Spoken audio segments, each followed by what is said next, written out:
আলু দিয়ে যদি এটা বানানো যায় খরচটা বেঁচে যাবে অনেকটাই। দারুণ একটা চাইনিজ রেসিপি আজকে বানিয়ে দেখাচ্ছি। হ্যালো এভরিওয়ান, আসসালামু আলাইকুম। কেমন আছেন সবাই? আশা করছি ভালো আছেন। আজকে আমার রেসিপিটি হলো একটা বিকালের নাস্তার রেসিপি। আলু দিয়ে এই রেসিপিটা আপনাদেরকে বানিয়ে দেখাবো। যদি আমার রেসিপিটি আপনাদের ভালো লাগে তাহলে একটা লাইক দিয়ে সাবস্ক্রাইব করে আমার পাশে থাকবেন। এই রেসিপিটা বিকেলের নাস্তা হিসাবে বানানো যায়। এখানে আমি আলু সেদ্ধ করে নিয়েছি, 2টা আলু। এখন এই আলুগুলো আমি হাত দিয়ে ভালো করে ম্যাশ করে নিব। এমনভাবে ম্যাশ করতে হবে যাতে আলুর মধ্যে দানা ভাবটা না থাকে। আমি ভালো করে হাত দিয়ে চটকিয়ে আলুগুলা ম্যাশ করে নিলাম। এখন এর মধ্যে আমি অল্প লবণ দিয়ে দিলাম। লবণটা দেওয়ার পর হাত দিয়ে আবারও আলুর সাথে লবণটা মিশিয়ে নিলাম। এখন এর মধ্যে আমি আধা কাপ ময়দা দিয়ে দিব। আমি আধা কাপ ময়দা নিয়ে নিলাম। ময়দাটা নেওয়ার পর এর থেকে অর্ধেকটা ময়দা আমি আলুর মধ্যে দিয়ে দিলাম। এখন হাত দিয়ে ভালো করে ময়দাটা আলুর সাথে আমি মিশিয়ে নিলাম। আর অর্ধেকটা ময়দা আমি আবারও দিয়ে দিলাম। দেওয়ার পর আমি আবারও হাত দিয়ে ভালো করে ময়দাটাকে মিশিয়ে নিলাম। মিশিয়ে নেওয়ার পর একটা খামির তৈরি করে ফেললাম। খামিরটা তৈরি করা হয়ে গেছে। এখন এই খামির থেকে আমি অল্প একটু নিয়ে হাতের তালুতে নিলাম, নিয়ে একটা বল বানিয়ে নিলাম। বলটা বানানোর পর একটু চ্যাপ্টা করে এর উপরে বোতল দিয়ে মাঝখানে চাপ দিয়ে দিলাম। মাঝখানে চাপ দেওয়ার পর একটা মাশরুম আকারে তৈরি হয়ে গেল। মাশরুম আকার তৈরি করার পর আমি রেখে দিলাম।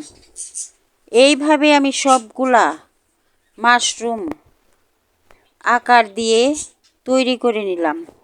দেখেন কতটা সুন্দর হয়েছে। এখন এটা সেদ্ধ করার জন্য চুলায় চলে গেলাম। আগে থেকে চুলায় পানি বসিয়ে রেখেছি। পানিটা হালকা বলক এসে গেছে। এখন এই মাশরুম পিঠাটা আমি পানির মধ্যে দিয়ে সেদ্ধ করে নিব। একটা একটা করে পানির মধ্যে দিয়ে দিলাম। এখন ঢাকনা দিয়ে ঢেকে কিছুক্ষণ সেদ্ধ করে নিলাম। কিছুক্ষণ পরে ঢাকনা উঠিয়ে দেখি সবগুলাই নাস্তার উপরে উঠে গেছে। উপরে ওঠার পর আবারও ঢাকনা দিয়ে ঢেকে কিছুক্ষণ সেদ্ধ করব। কিছুক্ষণ পর আবারও ঢাকনা উঠিয়ে দেখি সবগুলাই ভালোভাবে সেদ্ধ হয়ে গেছে। এখন আমি সবগুলা পানির থেকে তুলে নিব। সবগুলাই আমি পানির থেকে একটা একটা করে তুলে নিতেছি। আমার সবগুলাই একটা একটা করে তুলে নেওয়া হয়ে গেছে। এখন এটাকে মশলা দিয়ে আমি একটু নেড়ে চেড়ে মিশিয়ে নিব। দেখেন সবগুলো আমার সেদ্ধ হয়ে গেছে। আবারও চুলায় প্যান বসিয়ে দিলাম। প্যানের মধ্যে পরিমাণ মতো তেল দিয়ে দিলাম। কেটে রেখেছি রসুন ছোট ছোট করে। রসুনগুলো আমি তেলের মধ্যে দিয়ে দিলাম। এখন রসুনগুলা দেওয়ার পর একটু নেড়ে চেড়ে আমি হালকা ভেজে নিব।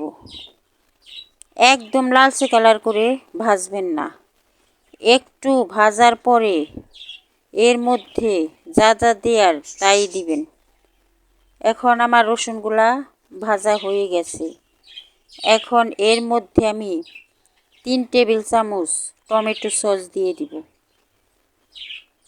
3 টেবিল চামচ টমেটো সস আমি দিয়ে দিলাম। এখন একটু নেড়ে এর মধ্যে আমি সয়া সস দিয়ে দিব 1 টেবিল চামচ। 1 টেবিল চামচ সয়া সস দিয়ে দিলাম। এখন অল্প একটু লাল মরিচের গুঁড়া দিলাম, অল্প একটু লবণ দিলাম। যেহেতু লবণ আগেও দেয়া হয়েছে, আবার সয়া সসও দেওয়া হয়েছে, ওই কারণে অল্প একটু লবণ দিলাম। এখন নেড়ে চেড়ে মশলাগুলা একটু ভেজে নিলাম। ভেজে নেওয়ার পর যে মাশরুম পিঠাটা আমি তৈরি করে রেখেছি তা আমি এর মধ্যে দিয়ে দিলাম। দিয়ে দেওয়ার পর এখন একটু নেড়ে আমি এগুলাকে উল্টিয়ে দিব, যাতে উল্টা পিঠেও সুন্দরভাবে এই মশলাগুলার ভেতরে ঢুকে যায়। আমি সবগুলাই উল্টিয়ে দিলাম।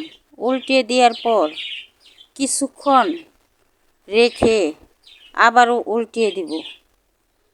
এখন চুলার জালটা মিডিয়াম লোতে রেখে এগুলাকে একটু ভেজে নিতেছি। আমি আবারও উল্টিয়ে দিতেছি। কিছুক্ষণ পরে উল্টিয়ে দেওয়ার পর আবারও 1-2 মিনিট রেখে আমি চুলার থেকে নামিয়ে নিব। এখন আমার এটা তৈরি হয়ে গেছে। এখন আমি চুলার থেকে নামিয়ে নিলাম। দেখেন কতটা সুন্দর হয়েছে, খেতেও দারুণ হয়েছে। একবার এইভাবে বানিয়ে খেয়ে দেখেন, আপনাদেরও ভালো লাগবে। যদি আমার রেসিপিটি আপনাদের ভালো লাগে তাহলে একটা লাইক দিয়ে সাবস্ক্রাইব করে আমার পাশে থাকবেন। ধন্যবাদ সবাইকে।